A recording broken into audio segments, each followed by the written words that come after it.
2026 के अंदर हमें एक नए पासपोर्ट के लिए कैसे अप्लाई करना है। अभी पासपोर्ट को बनाने का जो प्रोसेस है पहले से बिल्कुल ही चेंज हो चुका है।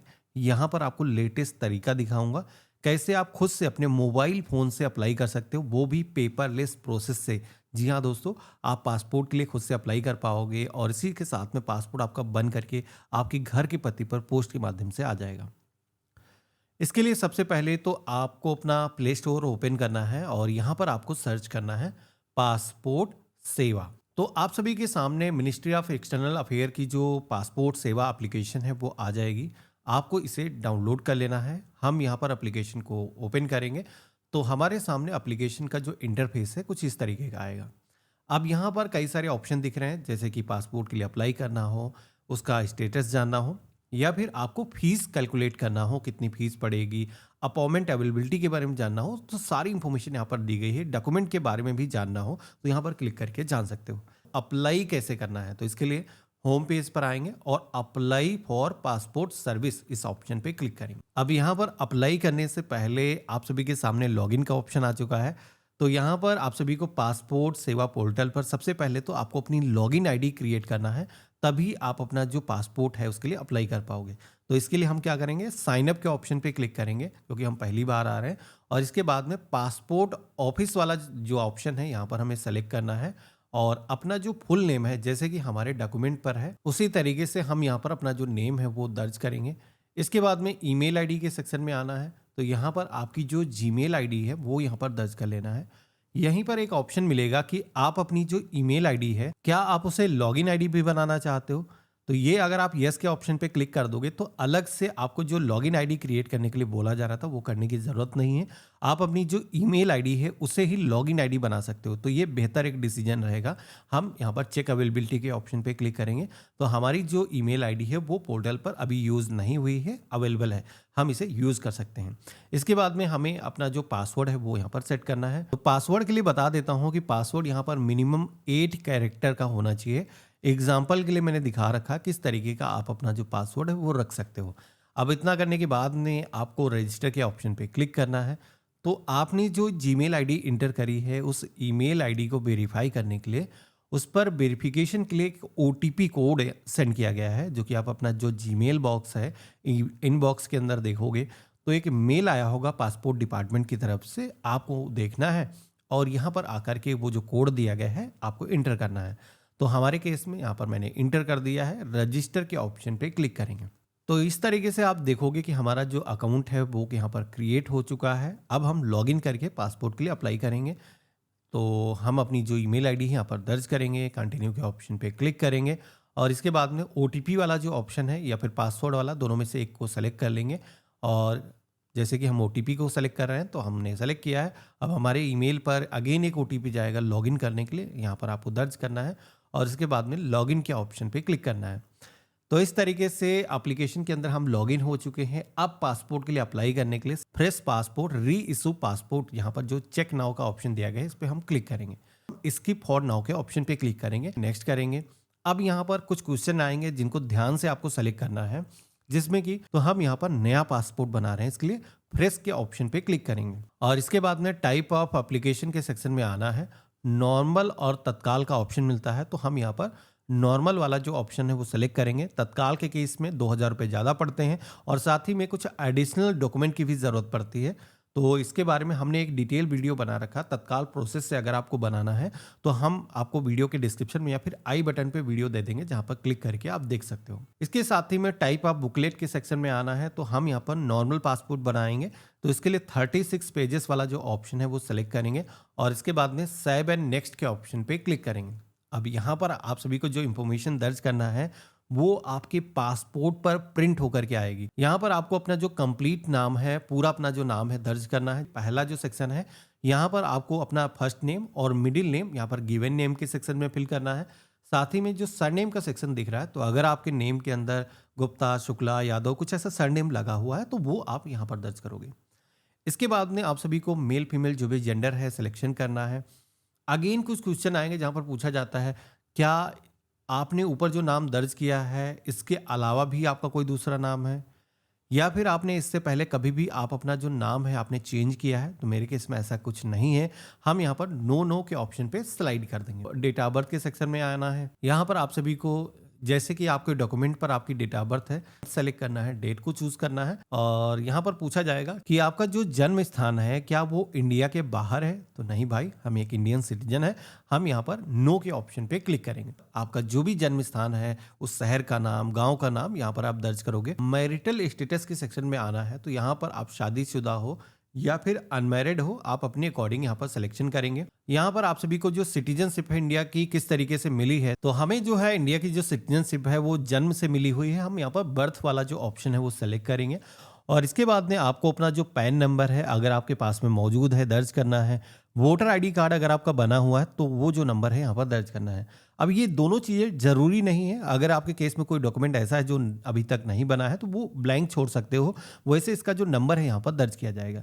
इसके बाद में एम्प्लॉयमेंट टाइप के सेक्शन में आना है। अब यहाँ पर कई सारे ऑप्शन मिल जाएंगे। तो अगर आप गवर्नमेंट सर्वेंट हो या फिर प्राइवेट सेक्टर के एम्प्लॉय हो या फिर आप एक स्टूडेंट हो, तो यहाँ पर अलग अलग ऑप्शन दिए गए हैं। आपके केस में जो भी अप्लीकेबल है यहाँ पर आपको सिलेक्शन करना है। अब इसके बाद में यहीं पर एक ऑप्शन मिलता है जहाँ पर उन लोगों को यहाँ पर बताना है जिनके जो पेरेंट हैं वो अगर गवर्नमेंट सर्वेंट हैं या फिर आपके जो जीवन साथी हैं, स्पाउस हैं, यानी कि आपकी पत्नी हो सकती हैं या फिर आपके जो पति हैं वो अगर गवर्नमेंट सर्वेंट हैं, तो आपको येस करके बताना है। सभी के केस में एप्लीकेबल होगा नहीं, तो हम यहाँ पर नो के ऑप्शन पे क्लिक करेंगे। इसके बाद में यहाँ पर एक इंपॉर्टेंट सेक्शन मिलता है एजुकेशनल क्वालिफिकेशन का, जिसके सेक्शन पे क्लिक करोगे तो यहाँ पर आप सभी को क्वालिफिकेशन का जो भी लेवल है सब सिलेक्शन करना है। जैसे कि 10वीं या फिर 7वीं से कम, इसके अलावा 8वीं या फिर 9वीं जो भी स्टैंडर्ड आपको क्वालिफिकेशन है वो आप वहाँ पर सेलेक्ट करोगे। लेकिन एक चीज़ बता देता हूँ कि पासपोर्ट के केस में एजुकेशन का काफ़ी अहम रोल होता है। अगर आपकी जो क्वालिफिकेशन है वो 10वीं से ऊपर है, यानी कि आपने हाई स्कूल अगर कर रखा है या फिर उससे ऊपर की कोई एजुकेशन आपने ले रखी है, तो आपका जो पासपोर्ट है वो फिर नॉन ईसीआर कैटेगरी का जारी होता है। यानी कि आपके पासपोर्ट पर इमिग्रेशन चेक रिक्वायर्ड नहीं लिख करके आएगा। और ये अच्छी बात होती है। अगर आप किसी भी गल्फ कंट्री के अंदर कोई काम करने के लिए जा रहे हो, नौकरी के अंदर जा रहे हो, तो वहाँ पर ये जो पासपोर्ट है काफ़ी पावरफुल माना जाता है। आपको क्लियरेंस की फिर उस केस में ज़रूरत नहीं होती है। लेकिन अगर आप टूरिस्ट की तरीके से किसी भी कंट्री के अंदर जाते हो तो दोनों ही पासपोर्ट सेम होते हैं, उनमें कोई भी डिफरेंस नहीं होता है। तो यहाँ पर क्वालिफिकेशन अगर हमारी 10वीं से ऊपर है हम सेलेक्ट करेंगे। नॉन ईसीआर कैटेगरी का जो पासपोर्ट है उसके लिए हम एलिजिबल हैं या नहीं है, यहाँ पर क्लिक करके हम एलिजिबिलिटी को चेक कर सकते हैं। इसके अलावा डॉक्यूमेंट की भी यहाँ पर एक लिस्ट दी गई है। तो हाई स्कूल की क्वालिफिकेशन के अलावा भी कुछ ऐसे ऑप्शन हैं, कुछ ऐसी कैटेगरी हैं जो लोग नॉन ईसीआर कैटेगरी का जो पासपोर्ट है वो पा सकते हैं। इसके बाद में अगला ऑप्शन मिलता है विजिबल डिस्ट्रीब्यूशन मार्क वाला। तो अगर आपके बॉडी पर कोई ऐसा पहचान चिन्ह है जिससे आपकी बॉडी की पहचान की जा सके, तो वो आप यहाँ पर बता सकते हो। हालांकि आप डिस्क्लोज अगर नहीं करना चाहते हो तो आपकी स्वेच्छा पर है, आप इसे ऐसे भी छोड़ सकते हो। आपको आधार नंबर के सेक्शन में आना है। आधार नंबर होगा ही तो हम यहाँ पर दर्ज करेंगे। साथ ही में आधार की जो कंडीशंस हैं उनको एक्सेप्ट करना है और सेव एंड नेक्स्ट के ऑप्शन पे क्लिक करना है। तो इस तरीके से आप देखोगे कि जो भी डेटा अभी तक हमने फिल किया है वो यहाँ पर सक्सेसफुली सुरक्षित हो चुका है। अभी हम 3rd स्टेज पर हैं, जैसे कि आप देख पा रहे होगे। अभी हमें अपने माता पिता की जो इन्फॉर्मेशन है वो दर्ज करना है, जिसमें कि जिस तरीके से नाम अपना आपने फिल किया था, फर्स्ट नेम मिडिल नेम यहाँ पर पिता का हो जाएगा। सर नेम अगर नाम में जुड़ा हुआ है तो वो यहाँ पर आपको अलग दर्ज करना है। इसी तरीके से माता का भी नाम आपको दर्ज करना है। लीगल गार्जियन ये जो सेक्शन है सभी लोगों के केस में इंपॉर्टेंट होता नहीं है, तो आप इसे ब्लैंक छोड़ सकते हो। यहाँ पर एक सेक्शन कुछ लोगों के केस में आएगा। अगर आपने मैरिड पीछे सेलेक्ट किया होगा तो यहाँ पर जो जीवन साथी है, जो आपके स्पाउस हैं, उनकी जो इन्फॉर्मेशन है दर्ज करने के लिए बोला जाएगा। इसके बाद में हम सेव एंड नेक्स्ट के ऑप्शन पे क्लिक करेंगे।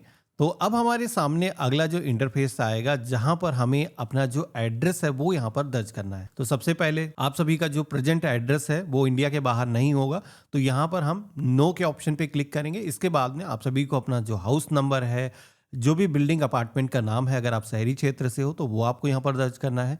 अगर कोई ग्रामीण क्षेत्र से है तो वो अपने विलेज का नाम, साथ ही में ग्राम सभा का नाम यहाँ पर दर्ज करेगा। और उसके बाद में एरिया का जो पिन कोड लगता है वो यहाँ पर दर्ज करना है, जो कि आपके आधार कार्ड पर जस्ट उसके बैक साइड पर होगा, वहाँ से देख करके आपको फिल करना है। पुलिस स्टेशन का भी एक सेक्शन यहाँ पर मिलेगा, जिसमें कि जो आपका पुलिस थाना है जो एरिया के अंदर लगता है, आप यहाँ पर सिलेक्शन करोगे। यहाँ पर ये जो पुलिस थाना आप सेलेक्ट कर रहे हो, क्योंकि वर्तमान पते पर ही पुलिस वेरिफिकेशन कंडक्ट किया जाता है, तो इसी पते पर जो पुलिस डिपार्टमेंट के जो ऑफिसर्स हैं वो वेरिफिकेशन के लिए आ सकते हैं, जहाँ पर आपको क्लियरेंस के लिए बेसिकली कई बार वो आपको पुलिस थाने भी बुला लेते हैं और आपका जो है पासपोर्ट की जो फाइल है वो अप्रूव करते हैं। यहाँ पर mobile number without country code के है, 10 डिजिट का जो अपना मोबाइल नंबर है वो आपको दर्ज करना है। यहाँ पर हमें अपनी जो जीमेल आईडी है वो यहाँ पर दर्ज कर लेना है। यहीं पर एक ऑप्शन मिलेगा परमानेंट एड्रेस अवेलेबल, तो हाँ जी बिल्कुल अवेलेबल है, यस के ऑप्शन पे क्लिक करेंगे। अब जैसे ही हमने यस के ऑप्शन पे क्लिक किया है तो अगेन एक क्वेश्चन यहाँ पर बढ़ गया है, जो कि यहाँ पर पूछा जा रहा है कि परमानेंट एड्रेस, क्या ऊपर जो एड्रेस आपने दर्ज किया है वही आपका सेम परमानेंट एड्रेस है? किसी के केस में ऐसा हो सकता है कि परमानेंट एड्रेस कोई दूसरा हो और अभी कुछ सालों से आप किसी दूसरे शहर के अंदर रह रहे हो और वहाँ के भी डॉक्यूमेंट आपके पास में मौजूद है, तो उस केस में परमानेंट एड्रेस की जो डिटेल है वो यहाँ पर दर्ज कर सकते हो। तो जैसे कि मेरे केस में सेम ही है, तो हम यहाँ पर यस के ऑप्शन पे क्लिक कर देंगे, तो आप देखोगे कि एड्रेस को अलग से जो ऑप्शन आया था दर्ज करने का वो हमें फिल करने की जरूरत नहीं है। अब हम सेव एंड नेक्स्ट के ऑप्शन पे क्लिक करेंगे और इसके बाद में अब हमें इमरजेंसी कॉन्टेक्ट डिटेल दर्ज करना है। तो इसके अंदर आप अपने माता पिता की कोई भी एक इंफॉर्मेशन दर्ज कर सकते हो या फिर अपने परिवार के भाई की इंफॉर्मेशन दर्ज कर सकते हो। बेसिकली कोई ऐसा पर्सन हो जो कभी भी कोई प्रॉब्लम अगर होती है तो उससे कम्युनिकेट किया जा सके। तो आप अपने पिता का नाम यहाँ पर दर्ज करोगे, साथ ही में उनका जो एड्रेस है वो कंप्लीट एक लाइन के अंदर दर्ज करना है। इसके साथ ही में उनका जो मोबाइल नंबर है यहाँ पर आ जाएगा, टेलीफोन नंबर अगेन यहाँ पर छोड़ सकते हो, ईमेल आईडी अगर उनके पास में है तो वो भी दर्ज कर लेना है। हालांकि मोबाइल नंबर और नाम दर्ज कर देते हो तो वो भी यहाँ पर सफिशिएंट है। सेव एंड नेक्स्ट के ऑप्शन पे क्लिक करना है। तो इस तरीके से आप देखोगे कि मोस्टली जो इन्फॉर्मेशन हमें फिल करने की जरूरत थी वो हमने यहाँ पर भर दी है। लेकिन अभी हमारे सामने कुछ क्वेश्चन आ रहे हैं जो कि यहाँ पर पासपोर्ट की जो एलिजिबिलिटी है वो तय करते हैं।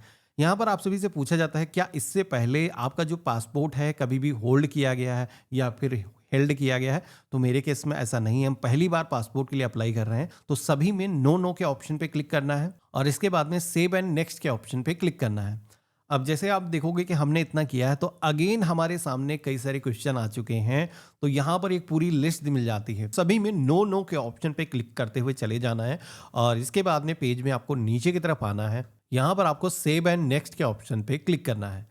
तो जैसे आप देखोगे कि हमने इतना किया है तो अब हमारे सामने पासपोर्ट का जो प्रीव्यू है वो यहाँ पर आ जाता है। आप देखोगे कि यही तरीके का जो पासपोर्ट है, बेसिकली पासपोर्ट का डिज़ाइन वैसा तो जैसा होता है पासपोर्ट वैसा मिलेगा, लेकिन नाम ना जहाँ पर जैसा होता है वो आपको यहाँ पर दिखाया गया है। तो यहाँ पर मिलान कर लेना है कि पासपोर्ट आपका जो बन करके आएगा उस पर नाम और साथ ही में आपका जो एड्रेस है वो सही जगह पर है, कोई इसके अंदर मिस्टेक तो नहीं है। अब यहाँ पर कोई भी डिटेल अगर आपको ऐसी लगती है जिसके अंदर लगता है कि यार ये थोड़ा सा गलत हो गया, इसको मुझे सुधार लेना चाहिए, तो आप प्रीवियस पेज पर जा करके इसको करेक्ट कर सकते हो। मेरे केस में मैंने परफेक्ट तरीके से सारी चीज़ें फिल करी हैं, मुझे कुछ भी करने की ज़रूरत नहीं है। अब हम सबमिट करना चाहते हैं, इसके लिए आई एग्री के ऑप्शन पे क्लिक करेंगे और इसके बाद में सेव एंड नेक्स्ट के ऑप्शन पे क्लिक करेंगे। तो हमारे सामने अगला जो पेज आएगा, डॉक्यूमेंट यहाँ पर हमें पासपोर्ट को बनाने के लिए देने हैं, तो कौन कौन से दस्तावेज हम दे सकते हैं। अब पासपोर्ट को वैसे बनाने के लिए बेसिकली दो तरीके के दस्तावेज लगते हैं। अगर आप नॉर्मल तरीके से पासपोर्ट को बनाते हो तो यहाँ पर जैसे कि हम सबसे पहले तो बात कर लेते हैं प्रूफ ऑफ बर्थ के बारे में।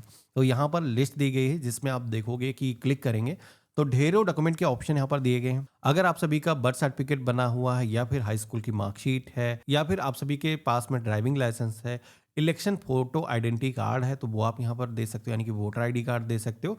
तो मल्टीपल डॉक्यूमेंट के ऑप्शन यहाँ पर दिए गए हैं, तो आपके पास में जो भी डॉक्यूमेंट मौजूद है यहाँ पर आपको सेलेक्ट कर लेना है। इसके बाद में प्रूफ ऑफ प्रेजेंट एड्रेस के सेक्शन में आना है। अगर आप सभी के पास में आपका आधार कार्ड है, SC ST OBC सर्टिफिकेट है, इसके अलावा अगर कोई माइनर है उस केस में पेरेंट के जो पासपोर्ट की कॉपी है वो भी यहाँ पर लगाई जा सकती है। अब इतना करने के बाद में वैसे तो डॉक्यूमेंट की ज़रूरत नहीं होती है, लेकिन मेरे केस में एक डॉक्यूमेंट का सेक्शन यहाँ पर बढ़ चुका है, जो कि नया ही सेक्शन यहाँ पर आया है, जो कि है प्रूफ ऑफ ECNR। पहले क्या होता था, कई सारे लोग ECNR कैटेगरी का जो पासपोर्ट है उसके लिए यस तो टिक कर देते थे, लेकिन उनको जब वहाँ पर डॉक्यूमेंट देने की ज़रूरत पड़ती थी तो वो प्रिपेयर होकर के नहीं जाते थे। तो अभी यहाँ पर तीसरा ऑप्शन दे दिया गया है। किसी के केस में अगर नॉन ECR कैटेगरी का जो पासपोर्ट है वो लेना चाहता तो उसके लिए प्रूफ देना होगा। हालांकि जैसे कि मैंने शुरुआत में आपको बताया था, अगर किसी की जो क्वालिफिकेशन है 10वीं या फिर 10वीं से ऊपर नहीं है तो उस केस में उसको नॉन ECR कैटेगरी का पासपोर्ट नहीं मिलेगा। हालांकि अब लिस्ट के अंदर देखोगे तो जैसे कि एक तो ऑप्शन हो गया आप सभी की जो 10th की मार्कशीट है या फिर उससे ऊपर की जो एजुकेशन का कोई भी सर्टिफिकेट है तो वो यहाँ पर दे सकते हो। इसके अलावा इनकम टैक्स रिटर्न का जो प्रूफ है वो भी आप दे सकते हो, लेकिन ये जो प्रूफ है सर्टिफाइड होना चाहिए। इसके अलावा यहाँ पर ऑप्शन मिल जाता है, अगर किसी की जो एज है 18 साल से कम है, माइनर है, तो उस केस में क्या है, उसका जो पासपोर्ट है, अगर पेरेंट के पास में पासपोर्ट नॉन ईसीआर कैटेगरी का है तो वो भी पासपोर्ट नॉन ईसीआर कैटेगरी का ही मिल जाएगा। तो यहाँ पर हम जो भी दस्तावेज दे रहे हैं वो सेलेक्ट कर लेंगे। कुछ लोगों के केस में ये ऑप्शन हाईलाइट नहीं होगा, तो ऐसा डरने की ज़रूरत नहीं है, पासपोर्ट तभी आपका जारी हो जाएगा। हम यहाँ पर आई एग्री के ऑप्शन पे क्लिक करेंगे। जहाँ से हम इस फॉर्म को भर रहे हैं, अपने उस स्थान का जो नाम है दर्ज करना है, डेट पहले से रहेगी। अब यहाँ पर फॉर्म को सबमिट करने से पहले सेव कर लेना है। कई बार क्या होता है, जब डेटा आप शेयर करने की कोशिश करते हो तो फॉर्म के अंदर एरर आ जाता है, तो उससे पहले हमें डेटा को सेव कर लेना है। इसके लिए सेव के ऑप्शन पे क्लिक करेंगे। उससे पहले हम एक बार प्रीव्यू फाइनल देख लेते हैं। इस पर हम क्लिक करेंगे, सारी ही डिटेल जो भी हमने दर्ज करी वो यहाँ पर आकर के देख सकते हैं। अब मेरे केस में ये सारी चीज़ हमने डन कर दी हैं। क्लोज के ऑप्शन पे क्लिक करेंगे, सेम उसी पेज पर आ जाएंगे। हमें फीस का पेमेंट करना है, इसके लिए सबमिट के ऑप्शन पे क्लिक करेंगे। अब जैसे आप देखोगे कि हमने सबमिट के ऑप्शन पे क्लिक किया है तो हमारे सामने एप्लीकेशन का जो रेफरेंस नंबर है, जो एआरएन नंबर है, वो यहाँ पर जनरेट होकर के आ चुका है। ये जो एआरएन नंबर है, सबसे पहले तो आपको स्क्रीनशॉट लेकर के अपने पास में रख लेना है। अब यहाँ पर आप सभी को अपनी फीस का जो पेमेंट है वो करना है। पे एंड शेड्यूल अपॉइंटमेंट, इस ऑप्शन पे क्लिक करेंगे और इसके बाद में अगला जो पेज आएगा, जहां पर आप सभी के सामने पासपोर्ट सेवा केंद्र की एक लिस्ट आ जाएगी। उसके साथ ही में नीचे की तरफ देखोगे तो पासपोर्ट सेवा केंद्र के अंदर अपॉइंटमेंट की जो डेट है वो कौन सी अवेलेबल है, यहाँ पर आपको दिखाया गया है। हर पासपोर्ट ऑफिस के अंदर क्या डेट अवेलेबल है आप यहाँ पर देख सकते हो। तो यहाँ पर आप जिस भी पासपोर्ट सेवा केंद्र को जाना चाहते हो आप अपने अकॉर्डिंग सिलेक्शन कर सकते हो। एक चीज बता देता हूँ, यहाँ पर पीएसके जो मेंशन किया गया है वो होता है पासपोर्ट सेवा केंद्र। पीआरओ जो होता है पासपोर्ट रीजनल ऑफिस होता है। तो रीजनल ऑफिस को कभी भी आपको अपॉइंटमेंट पहली बार बुक नहीं करना चाहिए, हमें यहाँ पर पीएसके सेलेक्ट करना चाहिए। तो हम यहाँ पर सिलेक्शन कर लेंगे और इसके बाद में ओके के ऑप्शन पे क्लिक करेंगे और अब हमें फीस का पेमेंट करना है। तो फीस को पेमेंट करने के लिए भी आप यहाँ पर देखोगे कि एक तो जो अपॉइंटमेंट डेट है वो जो भी अवेलेबल डेट होगी यहाँ पर सिलेक्ट होकर के आ जाती है। अब कई बार क्या होता है कि ये जो अपॉइंटमेंट है, हो सकता है इस डेट को हमारा कोई इंपॉर्टेंट काम पड़ रहा हो, तो हम यहाँ पर इसको चेंज कर सकते हैं। हम कैलेंडर के ऑप्शन पे क्लिक करेंगे, हम डेट को आगे स्विच कर सकते हैं। जो भी मर्जी की आप डेट है यहाँ पर आप सेलेक्ट कर लोगे। इसके बाद में आप बुक अपॉइंटमेंट के ऑप्शन पे क्लिक करोगे और यहाँ पर हम ओके के ऑप्शन पे क्लिक करेंगे। अब यहाँ पर आप देखोगे कि पेमेंट करने के लिए जो फीचर है वो आ चुका है। एसबीआई का एक पेमेंट गेटवे यहाँ पर अटैच्ड है जिसके जरिए आपको पेमेंट करना है, जिसके अंदर पेमेंट करने के लिए मल्टीपल ऑप्शन मिल जाते हैं। आप चाहो नेट बैंकिंग के जरिए पेमेंट कर सकते हो या फिर debit card, credit card. Credit card के केस के अंदर 17 रुपये एक्स्ट्रा लग जाते हैं, तो मैं रिकमेंड नहीं करूँगा। यूपीआई के जरिए पे पेमेंट हो जाता है, तो आसान है आज की डेट में यूपीआई के जरिए पेमेंट करना। हम यहाँ पर सेलेक्ट करेंगे। हम चाहें तो क्यूआर कोड यहाँ पर ले सकते हैं या फिर यूपीआई आईडी अपनी गूगल पे, फोन पे की यहाँ पर मैनुअली दर्ज कर सकते हैं। तो हम यहाँ पर क्यूआर कोड के ऑप्शन पे क्लिक करेंगे, सेलेक्ट करेंगे, कन्फर्म के ऑप्शन पे क्लिक करेंगे। यहाँ पर ये जो क्यूआर कोड आया है इसे हम अपनी मोबाइल एप्लीकेशन के जरिए स्कैन करेंगे। हमारा जो पेमेंट है वो सफलतापूर्वक हो जाएगा। तो इतना करते ही आप देखोगे कि हमारा जो अपॉइंटमेंट है वो सफलतापूर्वक यहाँ पर बुक हो चुका है। साथ ही में यहाँ पर अपॉइंटमेंट की जो डिटेल है आप चाहो मैसेज के माध्यम से अपने फ़ोन पर ले सकते हो और इसको प्रिंट करने का ऑप्शन मिल जाता है, जिस पे क्लिक करके आप अपने अपॉइंटमेंट की जो डिटेल है इसे प्रिंट करके अपने पास में रख सकते हो। यहाँ पर 1500 रुपये की फीस का हमने पेमेंट किया है। साथ ही में अपॉइंटमेंट किस डेट का मिला है, अपॉइंटमेंट सेंटर क्या है, कहाँ का आपने अपॉइंटमेंट बुक किया है, पासपोर्ट सेवा केंद्र की जो डिटेल है वो यहाँ पर दिखाई गई है। पासपोर्ट ऑफिस के अंदर जब भी आप जो टाइम दिया गया है अपॉइंटमेंट का, उस दिन जब आप विजिट करोगे तो वहाँ पर आप सभी के जो डॉक्यूमेंट हैं वो एक तो स्कैन किए जाएंगे, साथ ही में आपकी फ़ोटो वहीं पर कैप्चर करी जाएगी, क्योंकि फ़ोटो हमने यहाँ पर कोई भी अपलोड नहीं करी है। वहाँ पर एक प्रोफेशनल कैमरे के माध्यम से, डीएसएलआर कैमरे के माध्यम से हमारी जो फ़ोटो है वो कैप्चर करी जाती है और साथ ही में हमारा जो बायोमेट्रिक है वो यहाँ पर लिया जाता है, जहाँ पर आपकी जो फिंगरप्रिंट है वो भी वहाँ पर स्कैन की जाएंगी। अब यहाँ पर आपका जो बायोमेट्रिक है वो कलेक्ट होने के बाद में आप सभी के जो डॉक्यूमेंट हैं, जो सीनियर ऑफिसर्स हैं, एबीसी काउंटर होते हैं, वहाँ पर वेरीफाई करेंगे और आपकी जो डॉक्यूमेंट हैं अगर उनके अंदर कोई कमी नहीं पाई जाती, नाम वगैरह के अंदर कोई गलती नहीं है, तो आपके पासपोर्ट को बनाने की जो फाइल है वो ग्रांटेड हो जाती है। ग्रांटेड होते ही आपको मैसेज के माध्यम से नोटिफिकेशन आ जाता है और उसके बाद में आप अपने घर चले आते हो। पासपोर्ट ऑफिस का जो काम है वो खत्म हो जाता है। अब पासपोर्ट ऑफिस से जब आप घर आ जाते हो उसके 2 दिनों के बाद ही या 3 दिनों के बाद ही, वर्किंग डेज के बाद, आप सभी को मैसेज आ जाता है कि आपका जो पासपोर्ट की फाइल है वो आपके जो थाने के अंदर सेंड कर दी गई है वेरिफिकेशन के लिए।